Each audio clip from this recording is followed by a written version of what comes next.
New York city के mayor Zohran Mamdani ने Venezuela के राष्ट्रपति निकोलस मादुरो की गिरफ्तारी पर नाराजगी जताई है। उन्होंने इसे एक्ट ऑफ वॉर बताया और कहा कि यह कदम अंतर्राष्ट्रीय और अमेरिकी कानून दोनों का उल्लंघन है। भारतीय मूल के मेयर ममदानी ने कहा कि उन्होंने इस कार्रवाई के विरोध में राष्ट्रपति डोनाल्ड ट्रंप से सीधे बातचीत की है।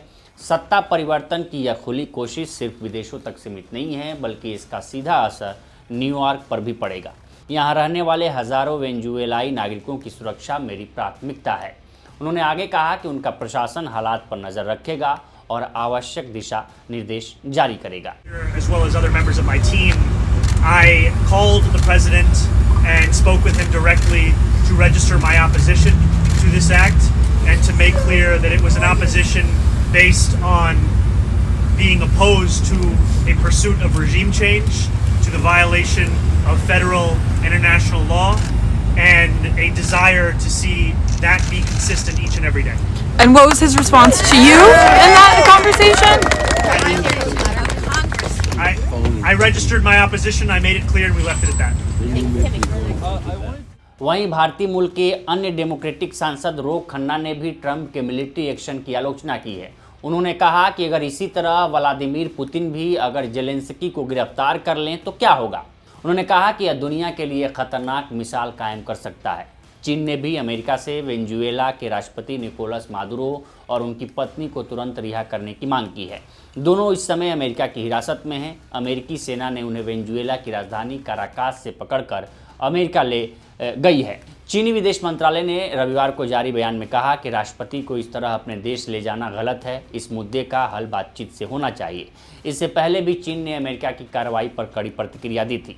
बता दें, अमेरिकी सैनिकों ने 2 जनवरी की रात वेनेजुएला पर हमला कर राष्ट्रपति निकोलस मादुरो और उनकी पत्नी सिलिया फ्लोरेस को अगवा कर लिया था। इसके बाद उन्हें न्यूयॉर्क लाया गया, जहां उन्हें डिटेंशन सेंटर में रखा गया है।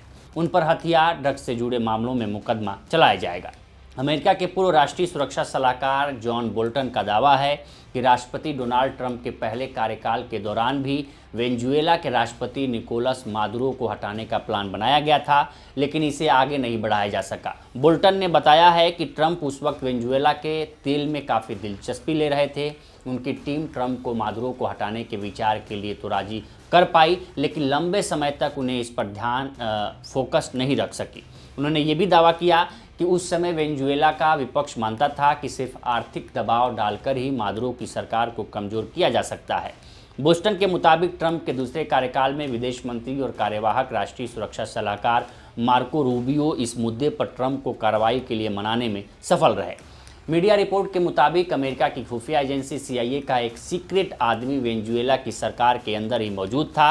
वही व्यक्ति चुपचाप अमेरिका को यह जानकारी देता रहा कि निकोलस मादुरो क्या कर रहे हैं, कब कहाँ जा रहे हैं, किसके साथ बैठक कर रहे हैं।